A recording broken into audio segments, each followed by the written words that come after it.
like to first thank the organizing committee for the invitation to share an update from the Novavax infant via maternal immunization program. We've been busy since we last met in November of 2014 in South Africa, and today I'm going to share with you a lot of the data that has kept us so very busy. This is our safe harbor statement. So I am going to review the key safety and immunogenicity results from our first in pregnant woman phase 2 trial, and I'm also going to give you an overview of the current ongoing phase 3 trial, but I am going to briefly review a bit of key preclinical data as well as the rationale for our formulation that led us to the phase 2 as well as phase 3 programs.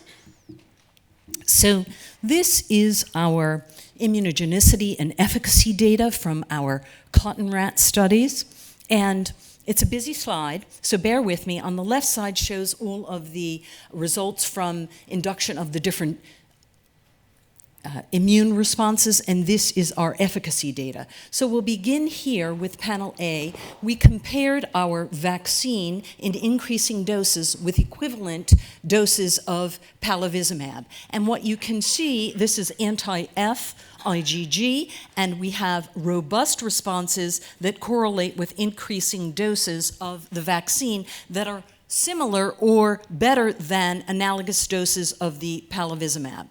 This is our palivizumab competitive antibody data. Again, vaccine is compared with palivizumab, and you can see that we have at least as good, if not better, induction of palivizumab competitive antibodies with the active immunization. And finally, our neutralizing antibody results, both RSV-A as well as B. This is the active vaccine, and this is the palivizumab. Again, showing and confirming that we are able to induce robust responses with increasing doses of our vaccine that are indeed superior to the palivizumab infusion. And now to look at the efficacy data, these are the results after RSV-B challenge at day 42 post-vaccination or 1 day after palivizumab infusion.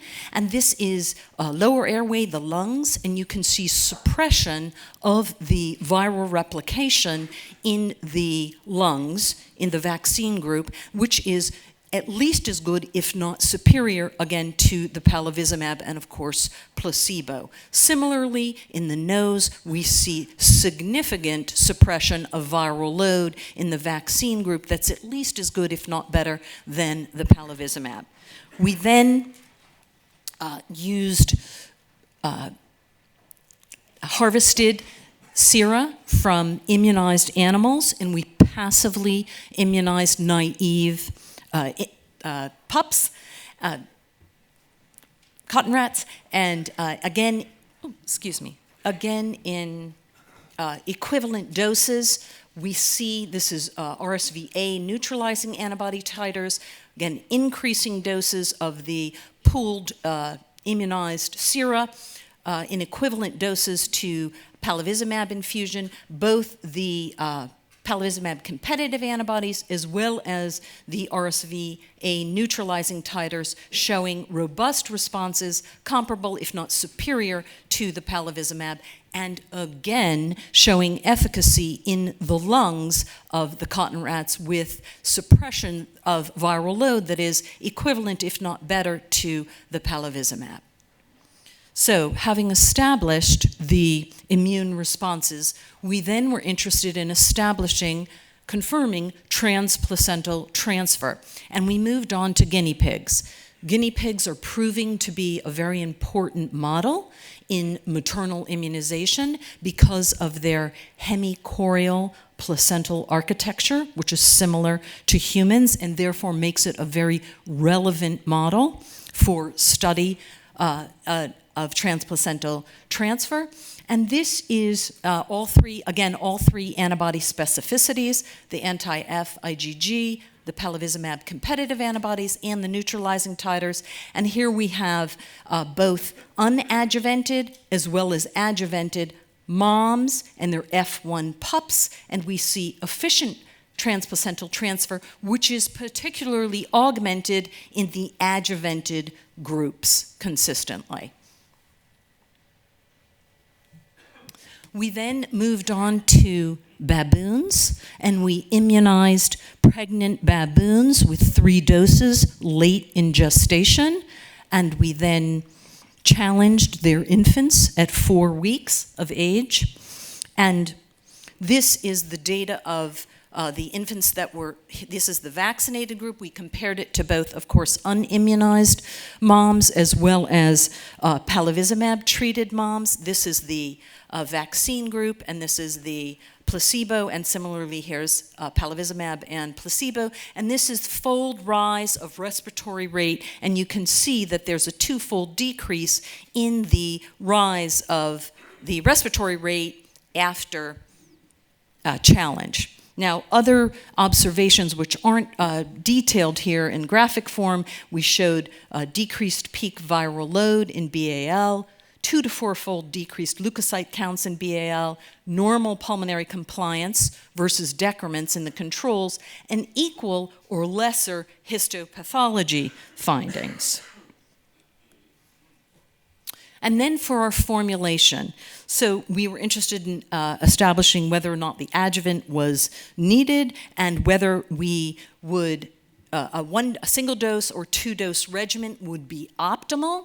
This is data from now women of childbearing age and our women of childbearing age studies, of which we did 2. The first, this shows data from women that were immunized with unadjuvanted versus adjuvanted in the green, and this is the fold rise of the neutralizing titers. And what you see is though that although we were able to establish discernible fold rise in the neutralizing titers with the unadjuvanted form, the adjuvanted form allowed for a much more robust increase in fold rise in the neutralizing titers, particularly in women who started with low baseline neutralizing titers. And of course, those are the women that we were most interested in augmenting because theoretically their infants are the ones that would be most at risk for illness. So having established that the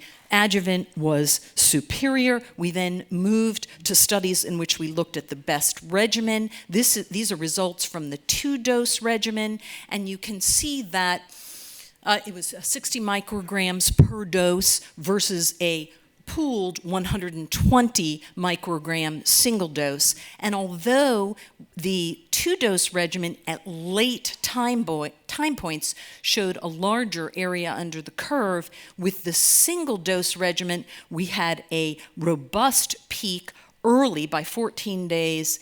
And that is key when you want flexibility in timing, particularly in 3rd trimester pregnant women.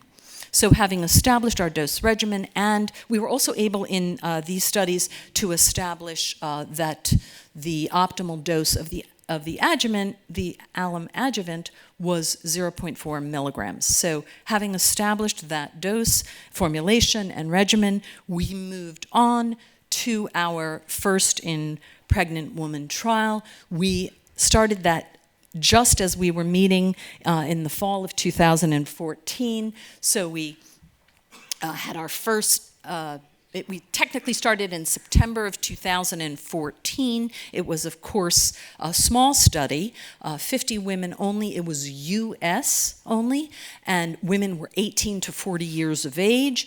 They had to have a singleton pregnancy.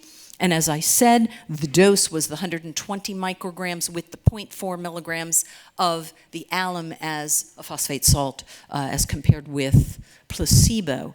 The window for vaccination for this study was rather narrow. It was 33 to 35 weeks. We were able to do that because it was a US-only study, and most women in the US get very early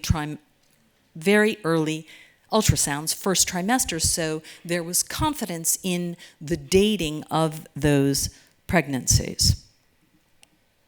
The top-line safety from that phase 2 trial. The only notable imbalance of AEs was in local and solicited adverse events, and those were predominantly mild to moderate and transient injection site pain. And that was very consistent with what we saw in our women of childbearing age studies. There were no serious adverse events that were attributed as causally related to the vaccine.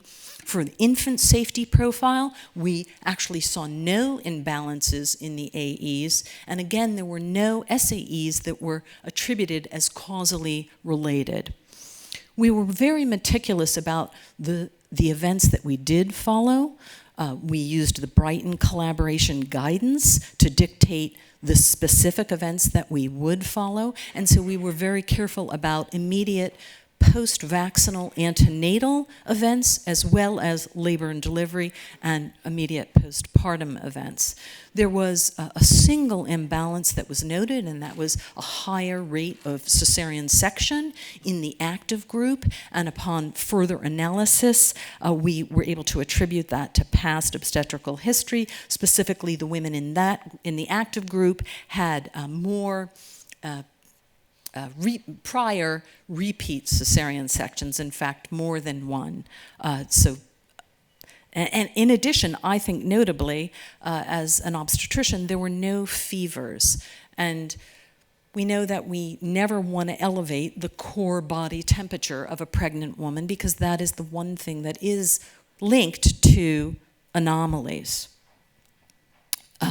For the top-line immunogenicity results, this is the anti-F IgG. Of course, this is placebo and active group, and we see by day 14, we have an almost 14-fold rise from baseline. There's a slight dip, perhaps, at the time of delivery and back up by delivery postpartum day number 35. We think that this is largely attributable to the huge intravascular volume shifts of late pregnancy and peripartum. These are the results of our palivizumab competitive antibodies. Similarly, we see, of course, this is placebo and active group, an almost 30-fold rise in the palivizumab competitive antibodies, perhaps a slight dip at the time of delivery, and then back up by postpartum day number 35. We heard Dr. Helen Chu yesterday talk about an interest of the interval of perhaps not vaccination, but of course inoculation, exposure to wild-type virus, and delivery, and how that may impact transplacental transfer. We too were very interested in asking those very questions, how the interval of time between vaccination and delivery may or may not have impacted the efficiency of the transplacental transfer. So here we have the data from women for whom that interval was greater than 30 days. And we have cord blood over maternal serum values at the time of delivery. And you see consistently in all of the antibody specificities greater than 100% transplacental transfer if that interval is greater than 30 days. Notably, if the interval is less than 30 days, you still, based on absolute titers, get quite a robust transplacental transfer. Admittedly, it is not as efficient, but because the interval is shorter than 30 days, the starting titer of the moms is larger, and therefore you get an abundant transplacental transfer, convincing us that we could widen the window for vaccination comfortably without compromising the efficiency of that transplacental transfer. We then estimated the half-life of these antibodies specificities in the infants based on the starting titers in the cord blood, and we estimated for the anti-F IgG approximately 30-day half-life, for the palivizumab competitive antibodies longer at almost 41, and for the neutralizing titers, somewhere between 34 and 35 days. I would say only of note is that the palivizumab competitive antibody is longer, and perhaps and of course this is the one that we know that we are uniquely eliciting with our vaccine construct, whereas these values are the anti-FIgG and of course the neutralizing titers are likely a result of both our vaccine as well as exposure to wild-type virus. So perhaps there's something unique about the glycosylation or something else in the antibodies that we're eliciting that are permitting a somewhat longer half-life, but certainly consistent with what we anticipate to be somewhere between 3 and 4 months, a minimum of 3 to 4 months protection. This is an ad hoc analysis. For those who were at Dr. Free's talk yesterday, you know that our construct exposes epitopes site 2, but also site 1 and site 4. So this is a post hoc analysis that we did looking for site 2, but also site 1 and site 4 specific antibodies. It's a busy slide, but what each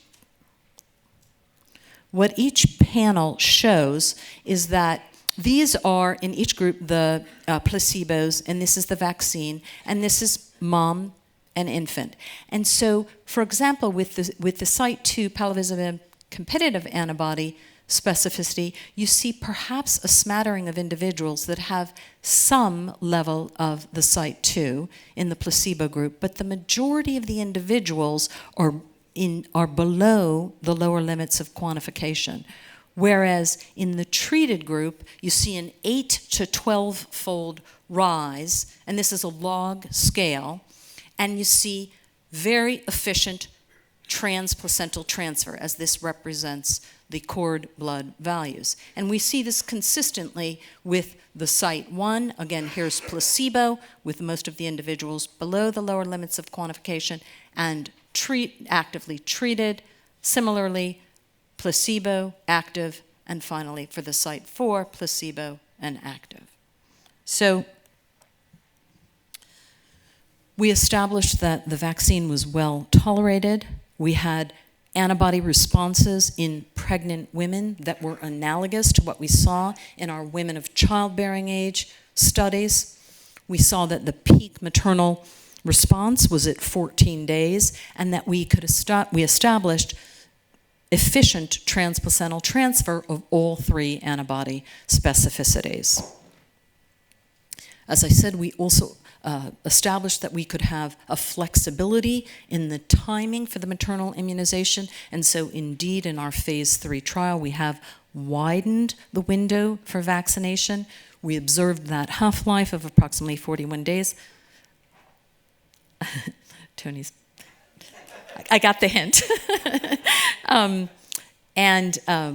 This suggests, as I said, a minimum of 3 months of protection. So we moved into our phase 3 study, which is ongoing. We completed the first year of that study in the 2015-2016 season.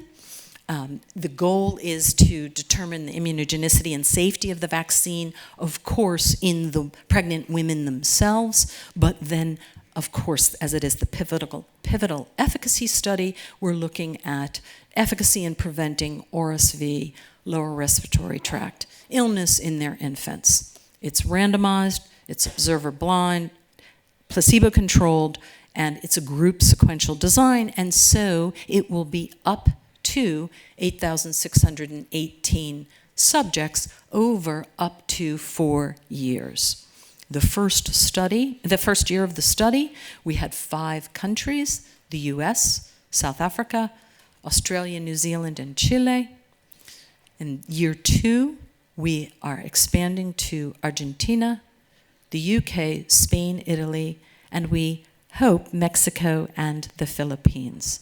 The length of study participation for the moms is 9 months, and for the infants it's 1 year. It's a single intramuscular injection of that 120 and 0.4, and it is administered between 28 and 36 weeks estimated gestational age.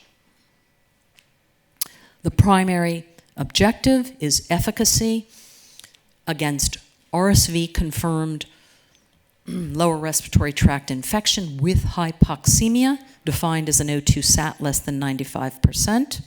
We're going to look at efficacy at 90 days, and if that is established, we will then look sequentially at 120, 150, and 180 days of life.